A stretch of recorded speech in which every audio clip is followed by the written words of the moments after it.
हम उस पर्दे को गिराने की कोशिश करेंगे जिसने भारत को दो हिस्सों में बांट दिया है।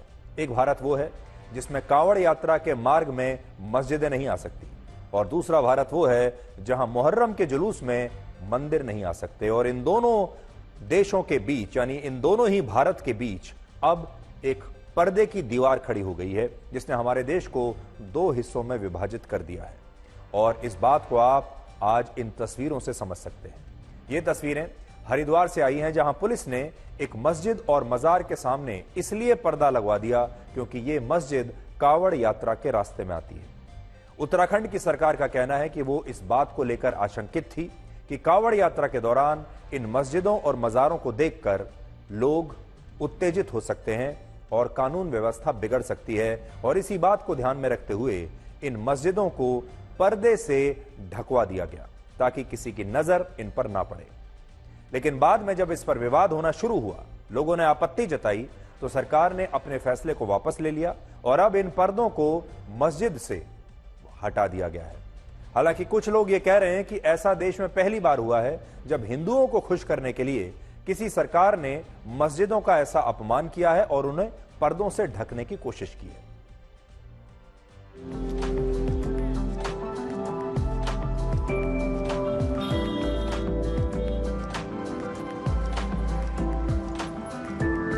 नेम प्लेट लगाने का मामला भी थमा भी नहीं था कि हरिद्वार प्रशासन फिर से चर्चा में आ गया है। हरिद्वार प्रशासन ने यहाँ पर कांवड़ मार्ग पे जो मस्जिद और मजार हैं उनके आगे पर्दे लगाकर उनको ढक दिया है। कहा जा रहा है कि ये कांवड़ की वजह से, क्योंकि यहाँ से कांवड़िये निकलते हैं, इस वजह से काम किया गया है। यहाँ जो मस्जिद है और जो मजार है उनके जो संचालक है उनसे जब इस बारे में बात की गई, उनका कहना है कि 40 साल में इससे पहले अभी तक ऐसा कुछ नहीं हुआ था। ये पहली बार है जब उनके आगे, मस्जिद के आगे या मजार के आगे पर्दे लगाए गए हैं।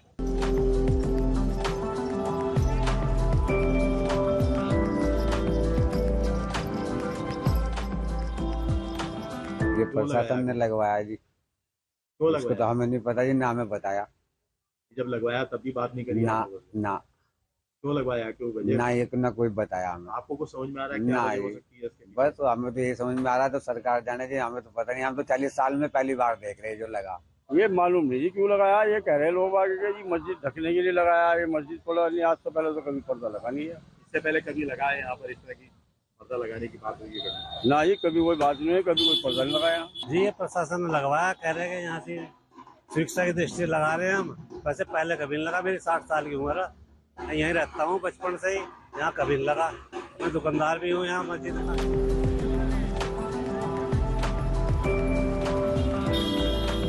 कोई दिक्कत नहीं होनी चाहिए। आपको पता है कि जब कोई चीज़ होती है तो उसमें कुछ ओट लगा देते हैं, तो इस प्रकार से अगर किया गया है तो यही है कि कोई उत्तेजना ना हो, कोई भड़के नहीं, और हमारा कांवड़ यात्रा सुचारू रूप से चले, इसका ध्यान रखा गया। इस तरह का पहली बार हुआ है हरिद्वार जनपद में? पहली बार हुआ। आपको पता है जब कहीं कंस्ट्रक्शन होता है तो उसको भी ढक दिया जाता है, तो इस प्रकार से ये किया गया है। अब इसकी देखेंगे क्या इसका फीडबैक मिलता है, हम लोगों को उसका अध्ययन करेंगे। तो सत्यानाशकारी निर्णय है और संकीर्णता, हमारे उत्तराखंड के नाम को खराब करने वाला निर्णय है।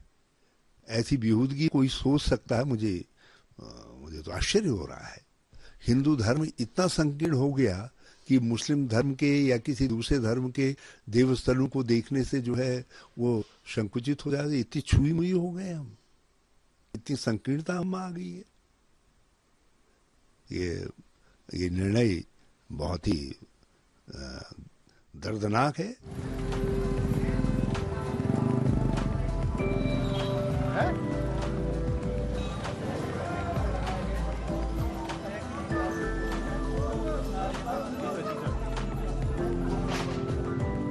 जी मैं यही खड़ा होता।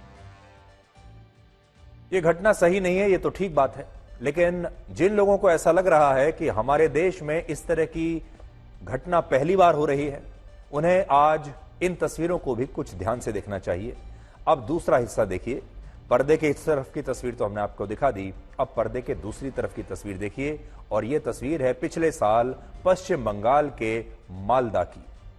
पिछले वर्ष मालदा में जिस रास्ते से मुहर्रम का जुलूस निकलना था, उस रास्ते में आने वाले एक मंदिर को बिल्कुल इसी तरह से पर्दों से ढक दिया गया था, ताकि जुलूस जो निकल रहा है मुहर्रम का, उसमें शामिल होने वालों की नजर इस मंदिर पर ना पड़े, इसलिए इस मंदिर को ढक दिया गया था। यह पश्चिम बंगाल की घटना है।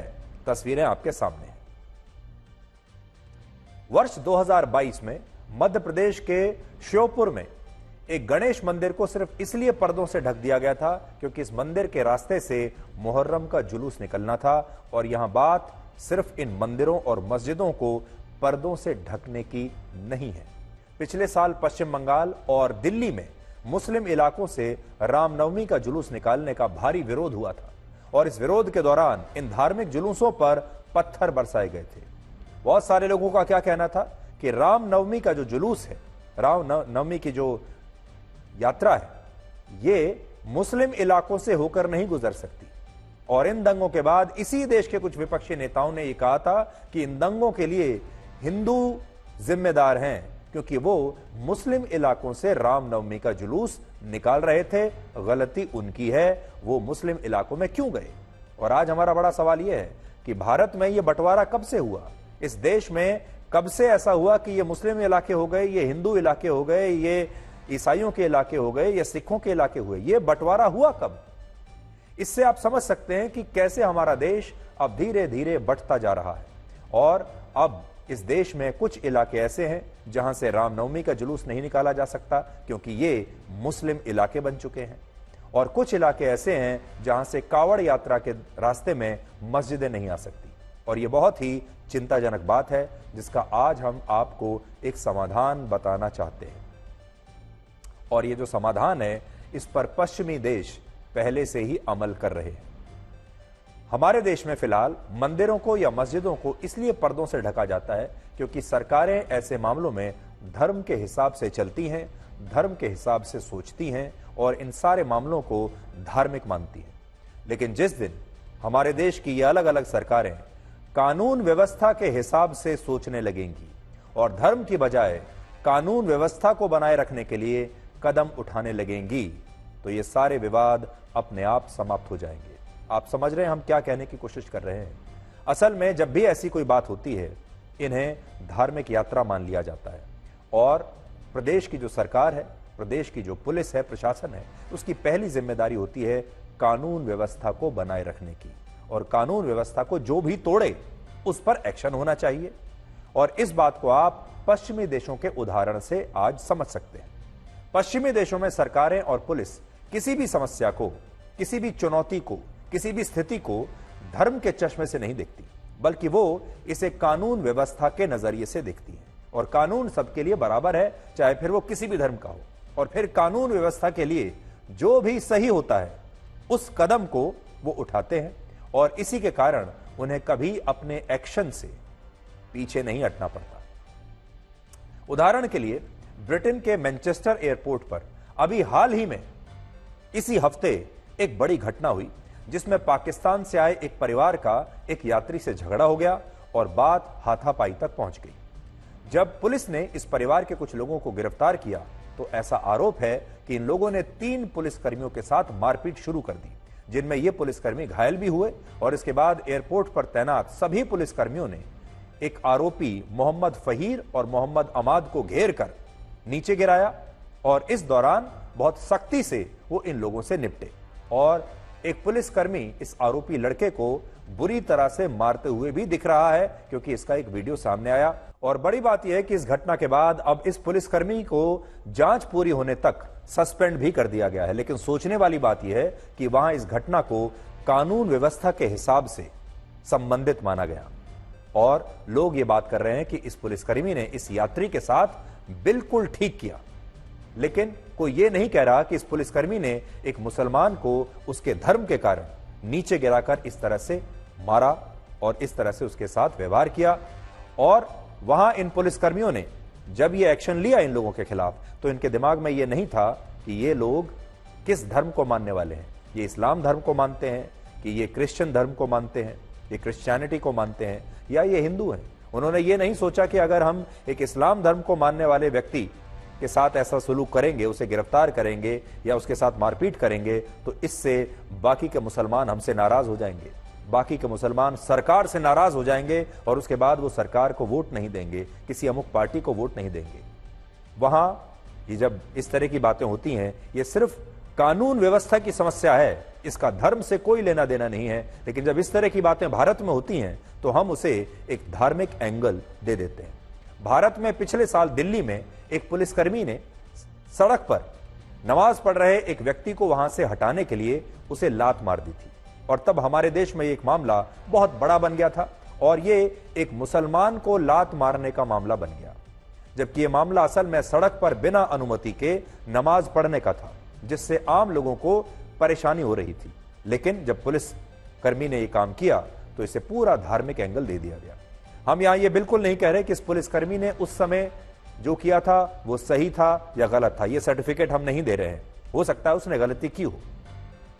हम ये बताने की कोशिश कर रहे हैं कि हमारे देश में हर चीज में, हर एक्शन में धर्म पहले आ जाता है, और पुलिस वालों के हाथ भी बंध जाते हैं, प्रशासनिक अधिकारियों के हाथ भी बंध जाते हैं, और फिर बड़ी बड़ी पार्टियों के हाथ भी बंध जाते हैं, और उन्हें लगता है कि अगर एक खास धर्म के लोगों को हमने इस तरह से उनके ऊपर एक्शन ले लिया तो फिर वो हमें वोट नहीं देंगे।